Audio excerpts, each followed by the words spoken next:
اساتذہ کرام، والدین اور طلبہ۔ آج ہم اکیڈیمک پلس اردو 3+ کا صفحہ نمبر 22 کھولیں گے۔ چلے جلدی سے صفحہ نمبر 22 کھولیں۔ اس صفحے کو پڑھنے سے پہلے میں اساتذہ کرام و والدین سے مخاطب ہونا چاہتی ہوں۔ جیسا کہ آپ جانتے ہیں کہ سیکھنے کی 4 مہارتیں ہوتی ہیں، جن کو انگلش میں 4 سکلز کہا جاتا ہے: سننا، بولنا، پڑھنا اور لکھنا۔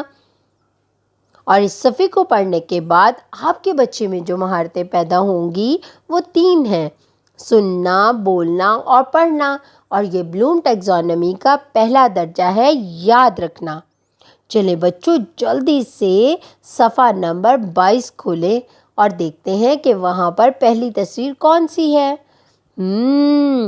یہ تو مجھے بہت پسند ہے۔ کیا آپ کو پسند ہے؟ آپ کی سالگرہ پر لگائے جاتے ہیں نا؟ یہ کیا ہے؟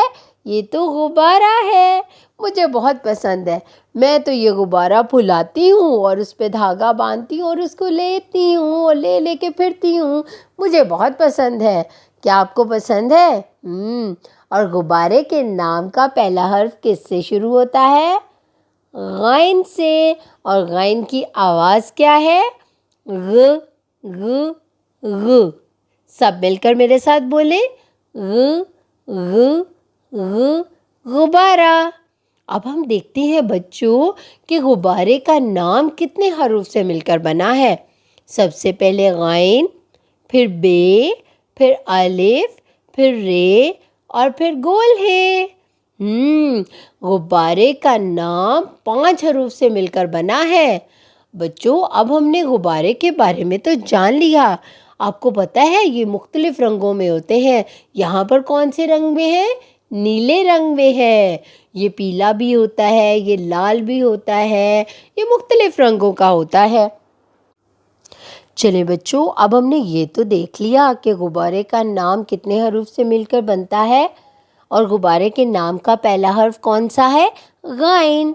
بالکل۔ اب ہم غین کو لکھنا دیکھتے ہیں کہ وہ لکھا کیسے جاتا ہے۔ یہاں پر انگلی رکھیں، نقطے سے شروع کریں، دال کو الٹا کر کے لکھیں اور دائیں جانب ایک بڑی سی خالی ٹمی بنا دیں۔ کچھ یاد آیا؟ یہ تو ہم نے پہلے بھی لکھا تھا۔ جلدی سے یاد کریں کیا لکھا تھا۔ یہ ہم نے آئین لکھا تھا۔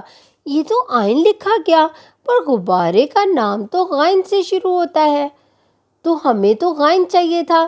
تو بچوں، میں آپ کو بتاتی ہوں کہ جیسے کہ آپ نے آئین لکھنا سیکھ لیا، تو آئین کے اوپر آپ ایک نقطہ لگا دیں گے تو یہ کیا بن جائے گا؟ غین۔ دیکھا غین لکھنا کتنا آسان ہے۔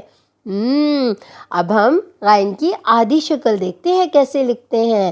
آپ کو میں نے پہلے بتایا تھا نا کہ آدھی شکل کیوں لکھی جاتی ہے، تاکہ دوسرے حروف کے ساتھ انہیں ملا کر نئے لفظ بنا سکیں۔ چلیں جلدی سے غین کی آدھی شکل لکھنا سیکھتے ہیں۔ نقطے سے شروع کریں، دال کو الٹا کر کے لکھیں اور تھوڑا سا اوپر جا کر چھوڑ دیں اور اس کے اوپر ایک نقطہ لگا دیں، تو یہ تو غین کی آدھی شکل بن گئی۔ کتنی جلدی ہم نے سیکھ لیا غین کو لکھنا۔ اساتذہ کرام اور والدین اپنے ارد گرد مختلف ایسی اشیاء کا جائزہ لیں جن کے نام کا پہلا حرف غین سے شروع ہوتا ہے، اور ان کے بارے میں بچوں کو بتائیں اور حرف غین کی دہرائی کروائیں۔ اس طرح بچوں کے ذخیرہ الفاظ میں اضافہ ہوگا۔ اپنا بہت سارا خیال رکھیں اور جڑے رہیں منور پبلشر کے ساتھ۔